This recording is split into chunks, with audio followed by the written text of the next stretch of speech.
Good morning, everyone. This is an episode continuing our series down here, part two of the series Quotes from the Gospels or the Sayings of Jesus by the Early Church that are not in the Bible today. And this one will be focusing on the passages that are attributed to Matthew's Gospel that he originally wrote in Hebrew, very first text made according to the earliest church. And this was preserved by Jerome because he believed it was the true text. We'll get into that. And I'm going to show you what fixes he found, or some of them. He made 22 comments on it in his commentary on the book of Matthew that he was making changes into the Latin text. But it appears that he died before that was finished. So let's just say that he meant well. He never changed his mind about his affirmation of the text. But the Hebrew Gospel Matthew that was kept was called the Gospel to the Hebrews. It was mentioned last in 850s by the Patriarch of Constantinople, and the number of lines were counted in a book called Stichometry, which means counting the lines, so that people would know how many lines it would be to copy it into canon. So obviously it had some still importance in the 800s, but I think a lot of people don't know about that reference of the 800s, and they think, well, it just disappeared after the 300s. No, it was still around in the 800s, still being quoted in the 800s by other people. And particularly the Muslims were actually looking at our text. They lived in the east near the Jerusalem, and where the Patriarch of Constantinople would have more connection, and maybe they were reading it from the text that he was counting the lines of 2,200 lines. Anyway, whatever it is, there's a lot of edification that can come from this. Nothing really controversial about each of the quotes, but adds a little bit of meaning to different things. For example, Our Father, you'll see, has a very small but interesting change. Now, there's a secondary benefit in reading Jerome, and that is when you read the Gospel to the Hebrews quotes he gives, he mentions very clearly that he understood that the Greek texts that we're reading or are accessible to us today are actually just simply translations from this Hebrew Gospel of Matthew. And that's a very important thing because scholars just actually want to just ignore all this information because Christian fundamentalists want to think, well, we're not reading a translation. That could always be mistranslated, right? So they don't like that idea that there's any risk of that. And that's why Jerome went through this very tedious task of actually retranslating in Greek and in Latin the text of the Gospel to the Hebrews. Now, the text actually seemingly must exist somewhere in the Vatican, but they've never been publicized or made available. And that could be for a variety of reasons. We don't know what the reasons would be, but the text clearly existed into the 800s and was counted as a text by lines. As I said, the Patriarch of Constantinople did that. So, but that means this is a fundamental shift in the way people think, and it also puts to death the idea that the apostles could speak Greek or write in Greek. That's preposterous, okay? And we've mentioned that many times, and we're going to go into depth more on that. We've got a couple of new books from a scholar abroad in French. I got it in English, and so we're going to go through that soon, called the Jesus Spoke Hebrew, and that Doug Ham also says has done a very thorough job, and he's an expert on Greek and Hebrew. So he's going to be helping us see what's already visible here, just reading the quotes of Jerome. Okay, so enjoy. All right, so let's read what in 1874 was the scholarship idea of what was the gospel to the Hebrews. According to all ancient testimony, Dodd says, St. Matthew wrote his gospel in Hebrew, and then immediately he changes it to word Aramaic. That's incorrect. If anything, it would be the Aramaic Hebrew, which means the vocabulary is Hebrew, but the grammar would be Aramaic. But we don't really know that. It says, Jerome is very clear, it was written in Hebrew. And Jerome knew Hebrew, so there's no chance that he got this wrong. But again, you see these scholars are brilliant, and they know better than the guy who's looking at it with his own eyes. Anyway, the language which was then spoken in Palestine. And actually, what we could correct this is saying that the people still spoke Hebrew. And as I said, Doug Ham and another scholar have come together and shown the scholarship that we're seeing quotes in Hebrew, and from the cross, when Jesus cries his cry of dereliction, "Oh, Father, Father, why have you forsaken me?" This is in Hebrew. He also has it in Syriac, but neither one of them is Aramaic. But you'll be told one of them is Aramaic, but that is actually Hebrew you're reading. So anyway, this is, again, you just have to deal with the understandings that developed in the church in order to basically say, this is not important, or this is not, some authoritative work in Hebrew. Nevertheless, many modern critics affirm from internal evidence that the Greek Gospels, which we possess and which has been accounted canonical and quoted as such from the early times, is the veritable original of St. Matthew. And that has completely been debunked by Professor Evans, who went through the book of Luke very carefully, and he showed all the Hebrew underlying words that were being reflected in Hebrew structure of ways of writing and talking. So Luke was being very literal, so he was copying the structure that was in Hebrew, and it's recognizable to a person who's a scholar in Hebrew. The real fact we've got to face is the people as of 1874 still in Christendom did not know Hebrew very well. But now you have top scholars who are able to change the picture. So that work by Dr. Evans is entitled the Gospel to the Hebrews, or the Hebrew Gospel and the Synoptic Tradition. So we have covered that in other videos, but we'll cover it more in the future. Okay, so now let's go on. He asks the question, what became of the original Aramaic? According to Dr. Cureton, the Syriac version, we'll get into that in a second, which he translated, is a near representative of the ancient text, for he considered that the change the Aramaic has passed through was not that of translation, but merely an alteration into a different dialect of the same language. Now let me just explain a little bit about this. He found his version in the 1840s. Okay, so he is saying that version he found is an Aramaic Syriac version, meaning it's Syriac, but it came from Aramaic. Okay, so he's saying you can deduce that this is not a translation, it's just a transition, meaning it's the same language that was spoken by Jesus, but it was in Syriac. Okay, so that's how he's viewing it. Now, this should just tell you that Aramaic and Hebrew combined together can appear to sound exactly like Syriac too, okay? But the words, the vocabulary would be Hebrew, and the structure might be Aramaic in grammar, and then this easily transitions into Syriac, and you just have to use different kind of letters for it. So this is what he's trying to say. So when you're reading what he found in the 1840s approximately, that he's saying that is not a translation at all. It is just a transition from one language to another without translating, because they're the same. They're all related to each other. Okay, so he's trying to show you we've now found the text that's closest to the original, and it wasn't lost. So there it is in the Syriac that he found, and that's called the Curetome Syriac. We have that text, and Burkitt published that text, and we also have that in our text database of books we make available on the Syriac Sinaiticus. But the Syriac Sinaiticus had a major transformation in the 1890s when Agnes Lewis and her team from Cambridge found an even older text, or at least paleographically older text, that dates to about 160. And again, you could make the same statement about hers. It's the same Syriac language. It's just even more what we call archaic, meaning an earlier text. And we've talked about the Syriac Sinaiticus of Agnes Lewis multiple times on this channel, so you can find out about that elsewhere.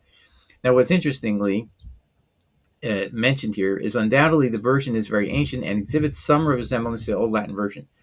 Now, the Old Latin version is from about the 200s, late 200s, and then it also exhibits resemblance to Beza's famous Codex, and that dates to the 400s. So this text that Cureton has found, the Syriac Sinaiticus of Cureton Sinaiticus is what it's called, has these connections to Old Latin and to Beza's famous Codex. So its antiquity cannot be disputed, and therefore whatever Agnes Lewis found is even older paleographically, meaning dating from the archaisms in the text, meaning more ancient versions. Then it says this: if you have hastily affirmed that the Gospel of the Hebrews was the lost Aramaic, well, that's what Cureton is telling you, okay? And that's what Agnes Lewis is telling you, okay? But he's going to say, let's see what he says. Indeed, St. Jerome appears at one time to have been of this opinion. No, all times. But he modified it afterwards. Modified? And in what way? The answer is no, he didn't do that. He's suggesting this, I think, because we don't know where his text exists. So why don't we have his translations in Latin and Greek? And I wanted to add here something. Is the Roman Catholic Church, if you didn't know it, if you're a Reformed, if you're a Reformation Christian, a Protestant Christian, and I still think of myself as, but not in common with a lot of other Christians about some things. but I grew up Catholic until I was age 14 and became a Protestant Christian, is you are barred in Catholicism in the 1500s from even looking at a Bible, from reading it. It was not up to private interpretation. They took a passage of Peter and they told everyone it's not a private interpretation. You can't come up and read it. If you want to read it, the priest has to read it to you and tell you what it is. And then the supposition the Roman Catholic Church led you to believe is that the Bible was written in Latin, because they didn't want to tell you Latin as a translation was the earlier Greek. And that's the whole point. Is same myth has to be done with in Protestantism now with Greek. The Greek texts have to be considered the final because we don't want to believe we're reading a translation, and all of this information about the Aramaic Hebrew or the Syriac Sinaiticus, the Curitan Sinaiticus, and all these other texts that show there's an other underlying Hebrew original text, and we're reading translations. Well, that's just too much for some people, okay? And they don't want to believe it. But that's actually what's going on. We're reading a translation. When we read a translation from Greek into English, we're not just reading the English translation, we're reading the translation from Greek in Greek from the Hebrew original of the Gospels. Now, Paul, of course, grew up in a Greek-speaking land, and he lived in Tarsus, and so he knows Greek. So when he's writing Greek, it's actually his own words. They're not translations. Okay, now I'm going to read you this next quote that it makes me laugh. He says this: "Of course, the opinion of St. Jerome is entitled to every respect." So now he's admitting that it actually is very positive. But it must be remembered that he was the discoverer and translator of the document. He wasn't the discoverer, the translator. It was existing for hundreds of years in the area of the library of Pamphilus in Caesarea. And it wasn't just like it came out of the dust or the dirt. This is the implication that this is conveying falsely. But this is what people have to do. They don't like something they're seeing. They're going to start throwing shade at it. It was a work of great antiquity, most probably of a tolerably orthodox character, as we can hardly suppose St. Jerome would quote an heretical document. He does this gospel. So, yes, that's the important thing. He believes this is a text that we must believe is Jerome did, that this is a text we must accept as the original. That's what he's saying. Because of his he moves from Rome to Palestine to live there to translate this thing full time for decades.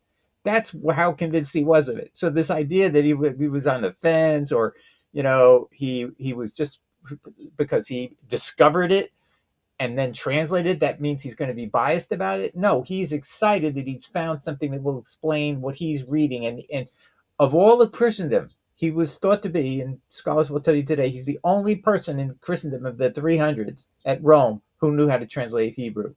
The only one. So he's the only one who would have any expertise at all to tell you yay or nay. And he's the one saying, yay, this is the original of what we're reading. I can tell you we're reading a translation into Greek. He says this clearly. We'll get to it in a minute. All right, now I'm going to read you where he starts from, the author Dodd. And he's going to start with a quote by Origen. Origen lives in North Africa. He doesn't live in Palestine, Caesarea, but he obviously went and read the work there. He didn't sit down to determine whether it was true or false or whatever, but he was aware that this was claimed to be the original gospel. Whether it was or wasn't, he's not going to decide. But he's going to tell us a passage he found that was very interesting. Let's see what he says. Origen, homily 8 on St. Matthew chapter 19. It is written in a certain gospel, which is entitled according to the Hebrews, if anyone be pleased to receive it, not as of authority, but only for illustration of the present question. So he's saying he doesn't know. I'm not going to claim its authority, but it's interesting. And let's look at what the passage might mean. Another rich man said to him, Christ, Master, what good thing shall I do that I may live? He said to him, Man, keep the law and the prophets. He answered him, I have done so. He said to him, Go sell all that you have and distribute it to the poor, and come follow me. The rich man began to be perplexed and was displeased. Now, I just want to say to you, what we're about to read has actually also been quoted in the Toledo Bible as coming from Papias. Papias quoted the Hebrew Gospel, Matthew 2, and this section you're going to hear is also there. And this is important because what's left out and dropped out in the Greek translation is significant. Wait till you hear why Jesus said this man had to give all his wealth to the poor. Was it because every one of us have to do this? There's a whole YouTube channel dedicated to begging for telling people omitting this mention, what I'm going to quote to you, just says, well, if you have any wealth, if you're rich, you have to give all your money to the poor, and then they claim to be poor. Send it to us. This is actually a whole channel dedicated to that. Anyway, but this is what they should have learned, and this is what you would learn by reading Origen and that quote of Papias in the Toledo Bible of the 7th century, 700s. All right. The rich man began to be perplexed and was displeased. And the Lord said to him, how say you, I have kept the law and the prophets, since it is written in the law, thou shalt love thy neighbor as thyself. And behold, many of your brethren, sons of Abraham, are clothed with filth and ready to perish for hunger. And thy house is full of money, many good things, and nothing at all is sent out of it to them. What Jesus is saying is this guy is never given to the poor, and yet his neighbors are poor and they're suffering, and he's doing nothing to help them. And the Bible says you must love your neighbor, and he's not doing that. And turning about, he said to him, his disciple Simon, who was sitting by him, Simon, son of Jonas, it is easier for a camel to pass through the eye of a needle than for a rich man to enter into the kingdom of heaven. So you see, this message is not that every rich person has to give their wealth to the poor, and I'm not saying we shouldn't, or anybody in that category. It's simply that it's not the entire wealth. This man was told, sell all you have and distribute the poor. This is 100% of his assets have to be given over. And what does that mean? He failed for years to give nothing to the poor, and now he has to make up all at once. That's what's happening. So he owed a debt to God for all the money that he should have given to the poor. Now he has to give it all over. And that's a different type of person, okay, than a lot of other people. So, but this is important. This is actually a very important text that should be restored into our Bibles today. No doubt about it, because again, Papias quotes it. It's in the prefix to the Toledo Bible of Toledo, Spain, had a prefix and included a quote of Papias saying the very same thing. Papias was the amanuensis, the person who translated the Aramaic Hebrew of John speaking to him verbally into Greek, so we could read it. Or at that time, people in Asia Minor where Papias lived, he was a bishop of Hierapolis, they could then read it in Greek. So he had to translate it. But there was an original Aramaic, and there's a lot of that circulating around, by the way, and that seems to also be kept at the Vatican somewhere. Okay, so anyway, very important to keep this in mind. Now, we'll read Eusebius talking about the Gospel of the Hebrews, so he knew about it too. And he was a bishop of Caesarea. They, the Ebionites, thought all the epistles of the apostle, meaning Paul, ought to be rejected, calling him an apostate from the law. But they only used the Gospel according to the Hebrews. So the Ebionites were a sect that still existed at the time that Eusebius was aware of. And he said they have rejected Paul as an apostate, meaning he's turned people against the law. Now, incidentally, I'm so glad that this is preserved, the word apostate here, because this is a legal term of art in Deuteronomy 13, verses 1 to 5, and also 6 to 10, but 1 to 5 is enough to read, that anybody who teaches you a God you've never known before, like Colossians 1:15 to 17 is a different God than everybody has ever known before. It violates Isaiah 44.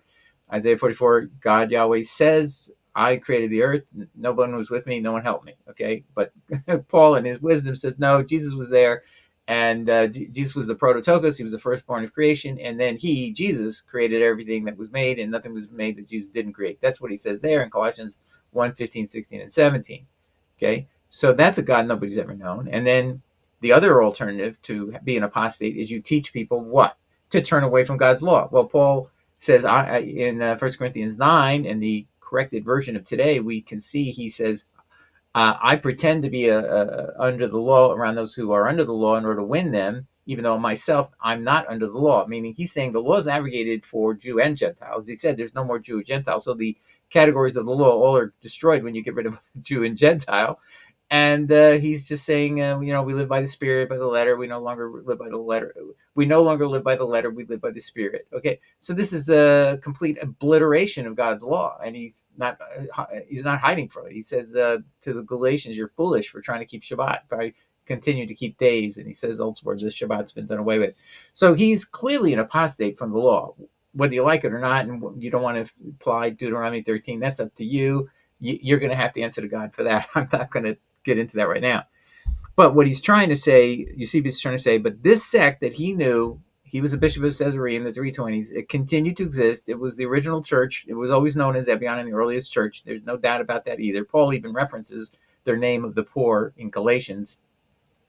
And then it says this, and they esteemed the others as of but little value. Well, that's not exactly true. They believe that Matthew wrote the definitive text, and Justin Martyr quoted many times, and it was called the Memoir of the Apostles, according to Justin Martyr. And so there was a memoir of all of them. It was collective work. It wasn't just one of them. So he was listening to everybody and writing down what everybody could remember. And remember, Jesus says in John, the Holy Spirit will bring back memory of those things I said to you. So that portion of the Bible has that imprimatur of Jesus would be inspired, whatever they're recollecting. Okay, the 12. Okay, and so it's not of little value. And according to Arrhenius, in the, I believe it's the late 200s, the Ebion had agreed to accept Luke's gospel. And there's good reason. We now know Professor Edwards mentioned it, and I told you this earlier, is in his book called The Synoptic Tradition and the Gospel to the Hebrews, or Gospel of the Hebrews. He says it's clearly, the book of Luke is clearly a translation from a Hebrew text into Greek, and it's very obvious. He knows, he explains all the reasons for that. Okay. And then it says here, they also observed the Sabbath. Well, that was now a crime under Roman law. See, so the Jewish people were to have, you were, Constantine ordered 325. You were to have nothing in common with the Jews. That meant not only Sabbath, but now Passover no longer be observed on that day, be observed on the festival of Eostre, goddess Oester, Osiris, whatever her name was. That was what it was. So now you no longer have anything in common with them. The next Sunday after that festival for Eostre, that will be your day to observe this Passover, but not any other day. Okay, you never have anything in common. So he's saying something that's his audience would know. Oh, we're no longer to keep Sabbath. We have to keep this other day, and we have to rest on only Sunday. Okay, so that's what he knows, and that was actually passed as law by Constantine 321 A.D. And he actually said it was a worship-worthy day of the god of the sun. And people go, wait a minute. Didn't he become a Christian in 315? No, he wasn't a Christian. That was all a lie. And that we explained that in a whole series where when he dies, he admits he's God, Sol Invictus, and Apollo. He depicts himself as Apollo. His coin says he's Divus Constantinus, a consecration coin, which every emperor gets an opportunity to do, put a memory behind what he wants to be remembered as. He wanted to be remembered as Divus Constantinus. But I digress. They also observe the Sabbath and the other discipline of the Jews, just like them. But on the other hand, they also celebrate the Lord's Day. So there was no reason you couldn't celebrate Sunday, right? So they would celebrate Sunday. So but that's not a rest day for them. Sabbath is Sabbath. And if you don't keep Sabbath according to Jesus, you're in trouble, because he quotes actually Isaiah 56:6-7, which says the temple will be a house of prayer for all nations. And if you just read verse 7, it's that the Gentiles will be welcome in my holy mountain, meaning the New Jerusalem in the future, according to scholars reading Isaiah 11:56. You're going to be welcome in my holy mountain if you don't defile Sabbath. So, wow. But you can see how there's this pressure to conform yourself to Constantine's changes. And if you believe what Paul says, that the rulers, our governing authorities, are actually voices of God, then Constantine isn't just a regular voice. He's literally dictating to us what God said. So we have to follow him. And that's why people like Eusebius, who accepted Paul himself, he's not happy that the Ebionites reject Paul as an apostate. He wants to believe Paul's right, that we have to follow what the governing authorities say. And Eusebius became a complete lapdog to Constantine. I mean, he just worshipped him until that moment he saw the order from the military men at the death of Constantine. They came into the Church of the 12 Apostles that Eusebius was told by Constantine to collect all these funeral boxes of all the apostles and put them there in a circle inside there, and it looked, he didn't realize it was intended to be a mausoleum, a worship center for whoever would be put in the center of the circle. And so what happened is the military men come in after Constantine's death, bring in Constantine's burial box and put it in the middle, so that the 12 were actually worship Constantine for all time. That was so he made sure that he was in disgust about that, and he then had that box removed, and nobody ever has found the burial box of Constantine. Nobody knows where he was buried. Thank you, Eusebius. He woke up at the end and realized it was all a fraud. Constantine was a joke. To believe that he was ever a Christian, nobody could believe it if you just lived in Constantinople, where Constantine's face is on the temple of Apollo, the obelisk of Apollo, depicting the statue of Apollo with his garments and dress and all the accoutrements of Apollo, but the face is Constantine. So only the Muslims got rid of that and they put it into a museum somewhere. And so if you want to go to see it, you can see it. But this is the world we live in. That Constantine was able to fool so many people, and even Eusebius, so in obedience to Romans 13, did everything this guy told him to do, and it was all a fraud. He learned in the end, and he rejected Constantine in the end. Thank God. All right. So, but on the other hand, they also celebrate the Lord's Day very much like us in commemoration of his resurrection. So see how us and them, well, he's talking about Roman Catholicism is now under Constantine's influence, and he is a worshipful follower of Constantine. Definitely. I mean, the most worshipful person of Constantine you can ever imagine. The praise he threw on him was over the top in his life of Constantine. And so made everybody love and think Constantine was a good Christian when he was a total fraud. And he found that out in the end, and he rejected Constantine, of course. Okay, let's continue.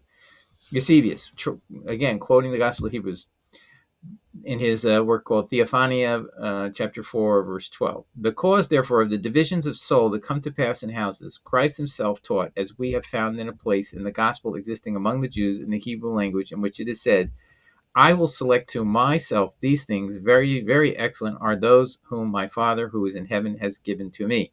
So again, let's read this. I will select to myself these things, very, very excellent are those whom my Father who is in heaven has given to me. So I don't know the context in which he's quoting this or the original context he's quoting from in the Hebrew Gospel of Matthew, but he's treating it as authoritative. Eusebius here discussing the divisions which are in houses and families on account of Christ's doctrine. He cites the passage again. So Eusebius quotes another time this passage. I will select to myself the very excellent, end of quote, and explains it as referring to the manner of life, the purity and meekness of those who choose the doctrine of our Savior. So when Jesus said this, I will select to myself those things that are very, very excellent, or that are very excellent, Eusebius interprets that to mean Jesus talking about the manner of life of you and me, the purity and meekness of those who choose the doctrine of our Savior. So again, this is kind of a verse that is important to know, that Jesus is saying, I'm going to select those among all people who are excellent, morally, purity, meekness, etc., etc. I think that's useful for us to know in case you have a thought that maybe Jesus is going to be okay with you just doing faith and facts about his death, burial, and resurrection. He doesn't care about your moral excellence. Okay, so here's some of Jerome's quotes in his account of St. Matthew. Matthew, also called Levi, who from a publican became an apostle, was the first in Judea to compose the gospel of Christ for them of the circumcision who believed in the Hebrew language and characters. What did I say? Hebrew characters. Are they going to actually go and modify anything? No. But it is uncertain who it was that translated into Greek. Who's speaking? Jerome. What does he think the Greek texts are? Translations. Moreover, the Hebrew copy itself is to this time preserved in the library of Caesarea, which Pamphilus, the martyr, diligently collected. The Nazarenes who live in Berea, a city of Syria, and use this volume allowed me to make use of it. There is this to be noticed in it, that wherever the evangelist either cites himself or introduces our Savior as citing any passage out of the Old Testament, he does not follow the translation of the Septuagint. That's important, my friends. Jesus himself rejects the Septuagint. Oh, yeah, Paul quotes the Septuagint maybe 30, 40 times out of all of his 45 quotes of the Old Testament. Whoa, but Jesus and Paul are not on the same page even as to the text to be obeyed. But Jesus quotes from the Hebrew, of which there are two instances. Out of Egypt I have called my son, and he shall be called a Nazarene. Next, Jerome, Gospel of Hebrews, in his Life of St. James. The Gospel also, which is called according to the Hebrews, and which I lately translated into Greek and Latin. So we know he did that. Where are those, Catholic Church? You've been hiding. You're trying to hide the Greek text from us, Protestants. When you claimed the Latin was the only text, you were probably hiding from us that the text had also been translated into Greek and Latin by Jerome from the Hebrew, and that we should be looking for the Hebrew original, and which Origen often used. So Jerome is mentioning that Origen often used the Gospel according to Hebrews, and I gave you one quote, so there's many more. That are after the resurrection of the Savior. The Lord gave the linen cloth to the priest's servant and went to James and appeared to him, for James had sworn that he would not eat bread from that hour. Okay, so this is an account in the Gospel to the Hebrews, and it tells you how James fits into the big picture, which you don't otherwise know.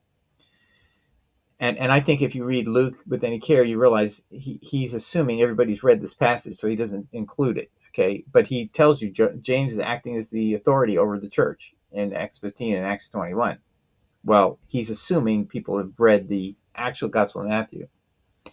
Until he should see the Lord risen from the dead. So James swore an oath that he would not eat bread until he had seen his brother Jesus risen from the dead. And a little after the Lord said, bring a table and bread. So it goes to James. He's resurrected. He's going to just bypass all that and just, hi, bring a table and bread. And then is added, he took the bread and blessed it and brake it and gave it to James the Just. So now James the Just is allowed to eat because of Jesus' direct action. He not only resurrected, he's now handing him a piece of bread. First thing he does, and said to him, my brother, eat your bread, for the Son of Man is risen from them that sleep.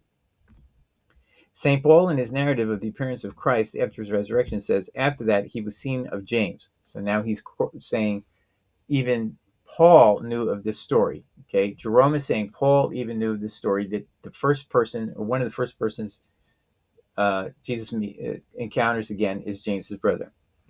This appearance is placed the fourth in order. So he was the fourth person met. So Jesus made a point of getting around directly to James. And so Paul is at least reliably relaying something he had learned about Jesus' resurrection and his encounter with James. The very same person that that Paul says is seeming pillar. He admits he's a brother of Jesus. Paul calls James, the brother of Jesus, an apostle, although he wasn't technically. So Paul gets that wrong, but he's not inspired at all times, and that's another proof of that. Anyway, this author here, Dodd, says this gospel appears, meaning the gospel to the Hebrews, appears to have been quoted only once in the extant text of Origen. Well, that's today, because any text quotes that he's making were eliminated. But Jerome knew a different Origen. He knew an Origen who many times quoted, let's go back up here, many times, and which Origen often used. You see what's happening in the early church?